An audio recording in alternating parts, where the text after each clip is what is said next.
kuncinya jangan omdo. Kata bahasa anak gaul sekarang omdo, omong doang. Nah, omong doang. Omong doang, omdo. Nah. Oke. Ya saya niat mau begini bagaimana, cuman realisasinya nggak ada. Nah itu percuma juga.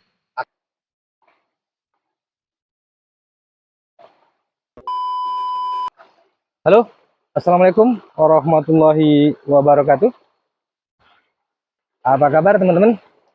Kali ini saya sedang berada di tepian kali kecil, di mana di kiri kanan kali ini, sungai kecil ini, kiri kanannya itu terdapat perkebunan milik warga tentunya. Jadi ini perkebunan kakao milik penduduk desa di wilayah kami.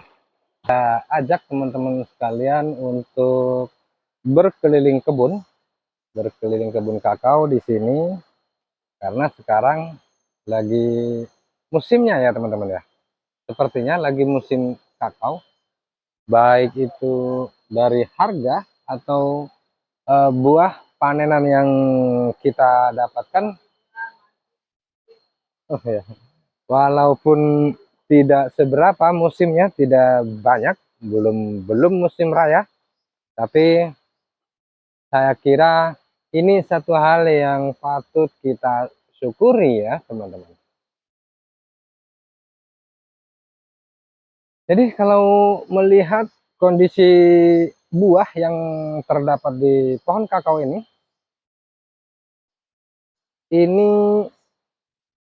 kakao yang cukup bagus ya teman-teman ya. Jadi sepertinya ini dulu adalah pohon kakao yang tua ya, yang sudah tua. Jadi pada waktu itu dilakukan pemangkasan total dan disisakan tunas yang memang ada di bawahnya. Nih. Nah, kemungkinan ini dilakukan penyambungan ya, penyetekan atau jaga tunas atau apapun itu. Cuma kalau untuk lebih jelasnya nanti kita bisa tanya-tanya ke pemilik kebun tentunya, supaya kalau saya ngomong sendiri tidak sesuai tidak sesuai fakta, nah itu nanti jadi hal yang buruk tentunya ya teman-teman ya. Jadi bisa nanti pemahamannya bisa salah penerimaan dan menghasilkan sesuatu yang tidak baik ya. Ini kakao mantap nih, warna merah nah berarti awalnya ini warna kakao yang warna hijau ya teman-teman. Ini sebelum nanti kita temuin pemiliknya, kita mau ya lihat-lihat dulu. Pengen nggak teman-teman? Ya kalau saya ini sangat senang sekali melihat seperti ini. Ini menggiurkan ini.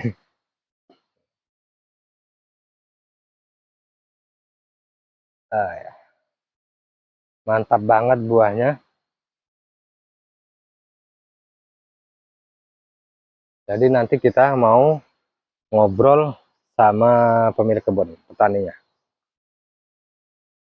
Ya, oke. Ini buahnya lebat. Jadi cara perawatannya kok bisa seperti ini, harus coba kita tanya ya, supaya teman-teman bagi pemula di luar sana yang memang mau bercocok tanam budidaya kakao, nanti bisa bolehlah ini dicontoh bagaimana caranya Bapak Nurdin bisa menghasilkan kakao seperti ini. Oke, assalamualaikum Pak. Waalaikumsalam. Apa kabar nih? Alhamdulillah baik. Nah, saya lihat ini tadi sudah keliling-keliling, banyak banget kakao yang seperti ini nih. Ini apa sih rahasianya?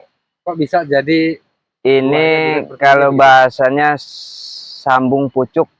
Nah, sambung pucuk iya. ternyata ya. Sambung pucuk ini berkisar umur sekitar 3 tahun, hampir 4 tahun lah ini. 3 tahun, 4 tahun. hampir 4 tahun. Nah, karena ini mengalami prosesnya panjang, kena kemarau segala macam, ya inilah hasilnya. Nah, untuk menanggulangi hal-hal seperti itu tadi ya, kemarau ya apa ya, kalau bisa maksimalkan pemupukan. Maksimalkan pemupukan. Ya, ya minimal 1 tahun 2 kali. 1 tahun 2 kali. Kalau itu kan pemupukan. Ya. Jadi kalau tidak dipangkas itu bagaimana? Nah, untuk pemangkasan kalau bisa usahakan jangan terlalu bersemangat ya. Terlalu terburu-buru. Contohnya bagaimana? Nah, kok bisa bilang umuran 2 tahun itu jangan dulu dipangkas. Nah, umuran 3 tahun tuh baru dia sekedar aja pangkasnya. Paling kita buang tunas kayak ini, Pak nih. Nah, ini harus dibuang nih. Ini namanya tunas air karena ini mengganggu. Iya, nah, tunas air ya. Iya. Buang. Nah, ini yang ranting-ranting ini kalau bisa dibuang. Nah, dipatah-patahin ini, Pak ya nih. Nah, ini biarin aja dulu. Jangan sampai kita buang-buang dulu. Nah, sudah kelihatan buah begini kan bisa lah kita kurangin. Ya kayak seperti ini bisa dikurang apa di sini supaya apa matahari masuk dan membuat coklat ini kena sinar matahari jadi nggak lembab ya. Nah, misalkan yang ini buah-buah yang kering-kering ini dibuangin ya. Yang kering. Nah, ya, karena bagaimanapun rasanya nggak mungkin jadi semua. Ya dia nggak kuat lah, pohonnya baru umur segini mau buahnya terlalu lebat. Jadi wajar lah kalau kering-kering begini nih dibuangin aja nih, Pak ya. Jadi kalau kebanyakan kan bagi pemula itu mengalami kegagalan ini. Nah, Pak, menurut Bapak ya faktornya kalau kegagalan tuh biasanya malas. Malas. Iya. Gimana kita mau berhasil kalau kita malas? Itu satu. Keduanya mungkin finansial. Karena ya setidaknya kita mau membudidayakan coklatnya kan perlu biaya. Ya betul. Minimal buat lahan, bibit. Iya. Dan seterusnya pupuk, obat-obatan. Nah itu. Cuman ya kuncinya semangat dulu aja lah. Semangat bertani, mau merubah cara hidup. Gitu ya. Nah ya. Jadi kalau kita cuman lihat punya orang aja, kita diem aja di rumah ada lahan nggak dimanfaatkan, waduh. Seperti saya ini Pak ya. Ya, saya tidak ngomongin orang lah. Iya betul. Itu sebagai contoh aja. Jadi kalau bisa ada lahan sedikit-sedikit ya dimanfaatkan lah buat tambah-tambah lihat finansial. Pak. Jadi teman-teman yang di luar juga bisa. Jadi tidak ini kok suaranya aja gitu. Ya nggak masalah, yang penting suaranya. Ya itu kuncinya jangan omdo. Kata bahasa anak gaul sekarang omong doang. Omong doang. Omong doang, omdo. Nah. Ya saya niat mau begini bagaimana, cuman realisasinya nggak ada. Nah itu percuma juga. Aksi tidak dibuat. Iya, tidak ada aksi, nggak ada reaksi. Nah, begitu. Percuma. Jadi kata Pak Presiden, kerja nyata. Kerja nyata. Harus kerja nyata, diwujudkan. Apapun segala impiannya harus diwujudkan. Jangan cuma mimpi aja, nggak ada perwujudannya, percuma. Ini kalau untuk panen pemetikan biasanya berapa minggu sekali? Nah ini Pak ya, kalau pengalaman saya, nah umuran segini nih, ya. Ini kakao segini ini 2 bulan ini, 2 bulan lagi panen. 2 bulan lagi. Nah umur segini, nah kalau ini ya paling berapa minggu lagi lah. Nah dari pentil mana ya, di sini udah gede semua. Nah seperti ini. Ya itu. Nah ini 3 bulan ini. Itu 3 bulan? Ya, dari segini ini sampai matang dia 3 bulan. Oke. Nah dari ini ya ukuran 2 bulan, 2 bulan setengah lah. Iya. Nah kalau ini ya paling berapa minggu lagi lah ini bisa dipetik. Nah ini ukuran sebulan lagi lah ini. Kalau untuk penanggulangan hamanya Pak, Nah kalau penanggulangan hama ya sementara ini kami para petani ya kalau untuk ulat segala macam itu kami pakai Alika. Nah untuk pertumbuhan bunga ya kami pakai Amistar Top. Nah kalau ya dicampur juga sama pupuk buah. Ya.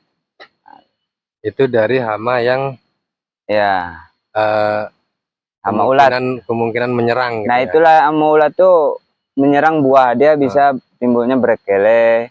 Nah kalau yang trotol hitam ini yaitu disebabkan dia kena lalat buah. Jadi ini semua penerapan obat tadi melalui apa? Semprot? Ya disemprot. Poles. Disemprot. Kalau kita sistem semprot, kalau poles kayaknya kelamaan. Kalau satu-satu dipoles kelamaan. Kalau sudah disemprot, kira-kira ada lagi nggak hewan yang bisa mau makan dia kayak? Ya kemungkinan ada karena namanya hutan ini luas. Ya tempat sarangnya. Ya biasa kami setengah bulan sekali. Cuman kalau lihat kondisi, kalau kondisinya yang wah ini bakal ada serangan seminggu sekali, nah, atau 10 hari sekali aplikasinya. Jadi lihat gejala. Kalau nggak ada gejala ya mau apa disemprot, labah obat. Ya. Ya, lihat gejala. Oh nah kalau misalnya seperti ada busuk-busuk ya itu memang payah Pak. Penanggulangannya. Cuman kami sementara memakai kalau nggak gozep, antrakol, ya sebangsanya itulah. Cuman itu juga lihat kondisi cuaca. Kalau memang cuacanya curah hujannya tinggi, itu kalau bisa nyemprotnya rutin. Ya minimal seminggu sekali lah. Oh iya ya. Kalau mau maksimal, cuman kan kadang-kadang kita kendalanya itu tadi finansialnya. Kalau sudah panen begini ya mungkin bisa. Nah makanya untuk para petani kalau bisa ya usahakan panen ini. Nah misalnya udah panen nih, sisihkanlah buat beli pupuk, beli obat. Kalau nanti keburu habis. Begitu. Iya. Ingat teman-teman, kalau sudah panen jangan tidak terkontrol ya kita menggunakan hasil dari panenan itu. Iya, berapa persen kita sisihkan untuk beli pupuk, obat, obatan gitu. Ya, sebagian baru beli makan. Kalau bisa sebagian ada ditabung. Oke. Sekilas terakhir kesimpulan supaya makin semangat nih petani-petani kita pemula yang ada. Ya intinya itu tadi, kalau kita semangat kuncinya itu malas dibuang. Nah, finansial ya usahakan ya walaupun dikit-dikit ada. Oke deh. Nah, tenaga juga disiapkan. Kalau kita finansial ada, tenaga ada, masih malas-malasan ya percuma juga. Harus semuanya harus lengkap. Mantap teman-teman. Jadi untuk sementara sampai di sini untuk video kali ini. Semoga teman-teman juga bisa mendapatkan satu pencerahan mungkin supaya kita semua bisa bercocok tanam, bertani dengan baik. Tentunya menurut Pak Nurdin tadi tidak boleh malas, harus memiliki finansial yang cukup, ya minimal kita bisa mengaturnya lah. Dan tenaga kita juga ya kembali tidak boleh malas, harus. Nah, ini satu lagi, kalau mau menghilangkan kepenatan, misalnya capek ya tinggal ke kali aja mancing. Nah, tuh mancing. Ya ini enaknya senangnya punya kebun di bawah pinggir air tuh teman-teman. Kita capek kita ini bisa berenang gratis tuh. Berenang gratis, cari ikan gratis itu. Oke, terima kasih ya Pak Nurdin ya. Sama-sama. Semoga obrolan kali ini bisa memotivasi gitu, memotivasi saudara-saudara kita petani-petani di luar sana. Terima kasih atas waktunya. Ya sama-sama. Baik teman-teman, terima kasih sudah menyimak video kami, video ini dari awal sampai akhir. Saya akhiri. Wassalamualaikum warahmatullahi wabarakatuh.